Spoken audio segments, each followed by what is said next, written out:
guys, welcome back to the Laux Family Farm. My name is Amber and today we are going to be talking about the 5 main things we do here at our farm to take care of our baby chicks.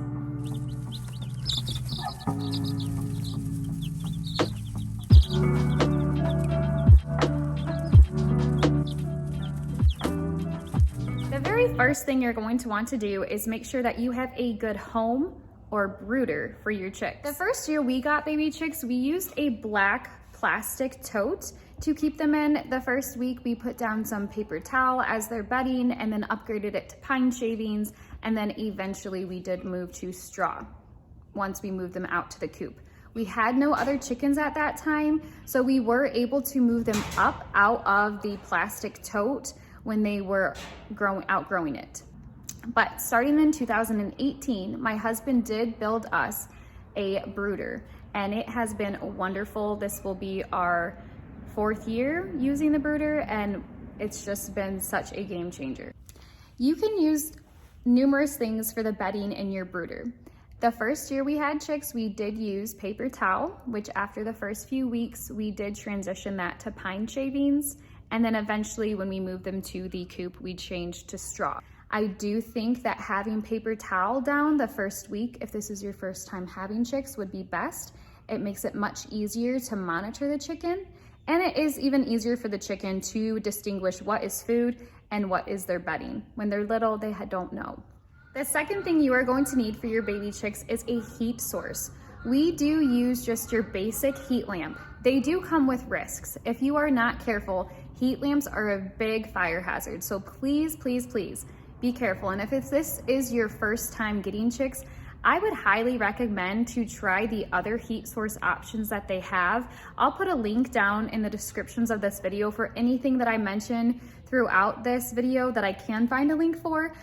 They create these heat brooders for baby chicks that mimic what a mama hen would do for their babies. There isn't a risk of fires with these like there are heat lamps. However, like I said, this is our 7th year going into raising chicks, and with the brooder that my husband has built and with our past experience, we feel comfortable using heat lamps.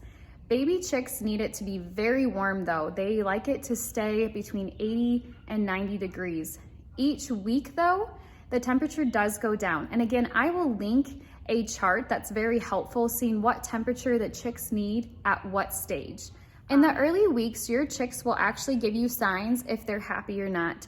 They will huddle under the light all together and make loud peeping noises if they are cold. Now, if they're too hot, you will see them move as far away from their heat source as possible and be panting. So these are things that you will want to monitor and adjust to. The third thing you're gonna need for your baby chicks is fresh water. There's different size water feeders for what your need is. If you only have a handful of chicks, I would suggest just the small one that has a mason jar that will twist to the top and connect. We use a much larger size watering for our birds. When you first get the chicks and you are introducing them to their brooder, you do want to make sure that you show them where their food and water is. You do this by gently picking the chick up and dipping their beak into the water, and then dipping their beak and showing them where the food is. Now, it is known that chicks will teach themselves. So some people prefer to just take one chick out of the bunch and dip it into the water and dip it into the food. And they do say that that chick will teach the rest. I don't do that. I personally pick up each and every chick and I dip their beak into the water and food because I want to ensure that each one knows where their food and water is. Moving on to number 4 is chick feed. We use a medicated chick crumble starter grower mix. Now, this is important. Last year was the first year I tried to not use medicated feed. It was not on purpose. It was pure accident. I was not paying attention and the bag I grabbed from the store was not medicated. And that year we lost over 10 birds within the first 2 days of having the chicks come home to us. I highly recommend getting the medicated feed. With chicks, if just one chicken is sick, it passes so quickly to the rest of your flock. So it is imperative that you try to keep them healthy, and I suggest using your medicated feed for that. This year, out of 40 chicks, after 2 weeks, we have only lost 1 chick. We use this medicated chick starter grower crumble for the first 16 weeks of their life, and then we do move them onto layer pellets. The fifth and final thing I will talk to you today is about daily care for your chicks.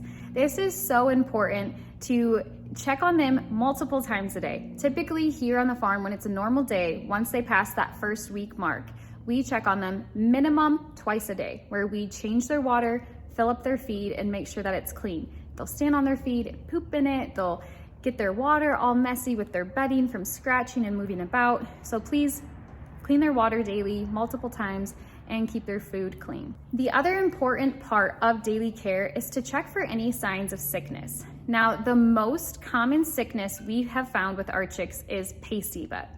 This is caused from your chickens experiencing stress of any sort, being too cold, being too hot, just transitioning to their new home environment.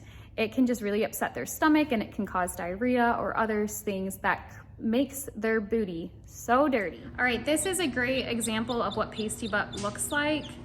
His back end is pretty bad. And what will happen is it's basically like everything gets clogged up, and he'll end up getting sick because he's not able to use the bathroom. And it can cause some pretty major problems and even potentially death. So we'll have to clean him up. So I just took a warm soapy rag and I just gently wipe. Gently so I don't get any of the feathers off.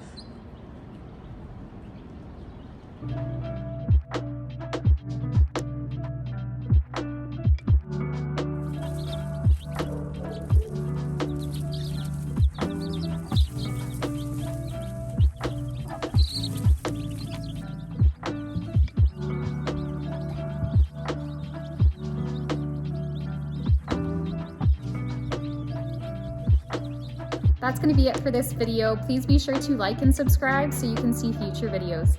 See you next time. Bye.